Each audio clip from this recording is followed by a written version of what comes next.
નમસ્કાર ખેડ મિત્રો, હું મેહુલ પટેલ આપ સર્વે ખેડ મિત્રો હાર્દિક સ્વાગત કરું છું. મિત્રો, આપણે મગફળીના પાકની અંદર ખૂબ સારો એટેક આવી ચૂક્યો છે. મગફળીનો પાક તૈયાર થવાની અણી ઉપર છે. 45 થી 50 દિવસનો સમયગાળો થઈ ગયો છે. પોપટા ઘણા લોકોને 2 મહિનાની પણ મગફળી થઈ ગઈ છે, 2.5 મહિનાની થઈ ગઈ છે. જેને આગોતરું વાવેતર કરેલું છે, પોપટા બંધાઈ ગયા છે, જેનું 70 થી 80% બંધાણ થઈ ગયું છે, એને મૂંડાનો એટેક ખૂબ સારો આવી ગયો છે. હવે આ મૂંડાના પાકથી બચાવવા માટે તમારે ખૂબ સારી દવા આવી ગઈ છે, જેનો ઉપયોગ કરો અને મૂંડાથી બચો. મિત્રો, ઘણા ખરા લોકોને 20-20 વીઘાની મગફળી હતી, 22-22 વીઘાની મગફળી હોય, એને મૂંડાના પાકમાં ધ્યાન નથી દીધું. રોગની અંદર લોકોને 5-5 વીઘાની જ મગફળી રહેવા દીધી છે, 15-15 વીઘાની મગફળી મૂંડા સાફ કરી ગયા છે. મિત્રો, એના લક્ષણ શું હોય છે? મગફળીનો પાક જે છોડની અંદર મૂંડા દેખાતા હોય, મૂળથી મગફળીના પાકનો જે છોડો હોય છે પીળો પડતો હોય છે. સાથે સાથે તમે જ્યાં ખોદીને જોશો તો ત્યાં મૂંડો જોવા મળશે. આપણે અથવા તો એને ધોણ પણ કહી શકાય છે, મૂંડો અથવા ધોણ. આનો નાશ કરવો જરૂરી છે. આ વિડીયોમાં તમને મૂંડાનો ઉદ્ભવ જે થાય છે, મૂંડા દેખાડવામાં આવશે કે આ મૂંડા કઈ ટાઈપના હોય છે અને એનું નિવારણ આ દવા પાવાથી કેવું મળશે તે પણ આ વિડીયોમાં તમને દેખાડવામાં આવશે. આખો વિડીયો ખાસ જોઈજો મિત્રો, કે ખેડૂત મિત્રોએ જેને પાઈ છે એને મૂંડા આ 2 થી 3 કલાકમાં મૂંડા બહાર નીકળી અને મરવા લાગ્યા છે. ખૂબ સારું પરિણામ મળે છે. એટલે આ પ્રોડક્ટનું નામ વાંચીએ મિત્રો તો કઈ છે, તો કે સુરવીર નામની પ્રોડક્ટ. વાહ, પ્રોડક્ટનું નામ એવું છે સાહેબ, સુરવીર નામની પ્રોડક્ટ, પ્લોચેપ કંપનીની, જેનું ટેકનિકલ છે થાયો લેમડા, આપણી ટૂંકી ભાષામાં કહીએ મિત્રો. વીઘે 250 ml પાવાની હોય છે. કેટલી? વીઘે 250 ml. 1 લીટર તમારે 4 વીઘામાં થાય અને ખૂબ સારું પરિણામ મળે.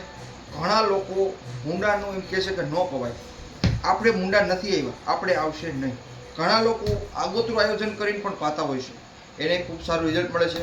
જે લોકોને મૂંડા આવી ગયા છે એ લોકો પાસે તો એને ખૂબ સારું રિઝલ્ટ મળશે અને મૂંડાનો નાશ થાય અને તમારી મગફળી જે ઊભો પાક ચાલ્યો જાય છે એ એનાથી બચી શકે. મિત્રો, મગફળીમાં નહીં, અત્યારથી મરચીમાં પણ મૂંડાનો પ્રશ્ન આવી ગયો છે અને ઘણા લોકોના ખેતરે જઈ મેં જોયું છે કે મૂંડા આવી ગયા છે. આજે જ એક જગ્યાએ વિઝિટમાં હતો, ત્યાં 3-4 ખેડૂતના મરચીના ફિલ્ડ ઉપર જોયું તો મૂંડા કાયદેસરના દેખાતા હતા અને એને એક વખત ક્લોરો પાયું, છતાંય એને 50% જેવું રિઝલ્ટ મળ્યું હતું. તો મને કહેવામાં શેનો ઉપયોગ કરવો? તો મેં એને સચોટ માહિતી આપી કે ભાઈ થાયો લેમડા સારી કંપનીનું લઈ તમે એને પાઈ દો, જેથી તમને અદ્ભુત રિઝલ્ટ મળશે અને મોટા ભાગે મૂંડાઓ તમારા સાફ થઈ જશે. હવે એને કઈ રીતે પાવા? ખેડૂત મિત્રો, તમે ઘણી વખત એમ થાય કે મરચીનું વાવેતર અમે ડ્રીપમાં કરેલું છે, ટૂંકમાં મલ્ચિંગ કરીને તો કે ડ્રીપમાં પાઈ દીધું ચાલે? હા ચાલે, પણ શું કે જો ડ્રીપમાં પાવ તો તમારા જ્યાં છોડવા છે ત્યાં જ જવાનું, એની આજુબાજુમાં થોડો જ્યાં હોય ત્યાં જ જશે, પાણી જેટલી વાર જશે. મિત્રો, એના કરતાં બેસ્ટ રિઝલ્ટ જોતું હોય તો તમારે શું કરવું પડે? બેસ્ટ રિઝલ્ટ મૂંડાનું જોતું હોય મરચીના પાકની અંદર તો તમારે એનું ડ્રિન્ચિંગ કરવું પડે. તો કે એ કઈ રીતે?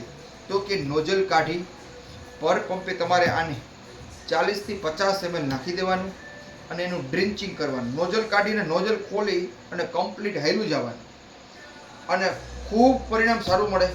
લગભગ એક હાયર બધી લઈ લેશો એટલે બધા જ મૂંડા સાફ થઈ જશે. ડ્રીપમાં પાવ તો તમારે જ્યાં કાણું છે, છોડવો છે, ત્યાં જ મૂંડો નાશ થાય. એની બાજુની જે જગ્યા રહી છે ત્યાંથી મૂંડો સાફ ન થાય. એટલે ખાસ ધ્યાન રાખો, જેટલું સારું કામ કરીએ એટલું પરિણામ ખૂબ સારું મળે. ઘણી વખત ઘણા મજૂરના અભાવે એમ કહેતા હોય છે કે ભાઈ ડ્રીપમાં ચડાવી દઈએ, પણ ડ્રીપ કરતાં તમે ડ્રિન્ચિંગ કરો, થોડીક મહેનત વધારે લાગે પણ રિઝલ્ટ એનું 100% મળે. તમે મરચીના પાકની અંદર અત્યારે મૂંડાનો એટેક છે તો થાયો લેમડા પાવાનો આગ્રહ રાખો અને ખૂબ સારું પરિણામ મળે. નકર મરચી પણ ઘણા લોકોની પીળી થઈને સુકાવા લાગી છે, મૂળનો વિકાસ સીધો કાપી નાખે અને મરચી તમારી પીળી પડતી જાય. એટલે કોઈ પણ પાકની અંદર અત્યારે મૂંડાથી બચાવવા માટે પ્રોડક્ટનો ઉપયોગ કરો, ખૂબ સારું પરિણામ મળે. મિત્રો, ફરી પાછા નવા વિડીયોની અંદર આપણે નવી માહિતી સાથે, નવા અનુભવ સાથે મળીશું. જય જવાન, જય કિસાન.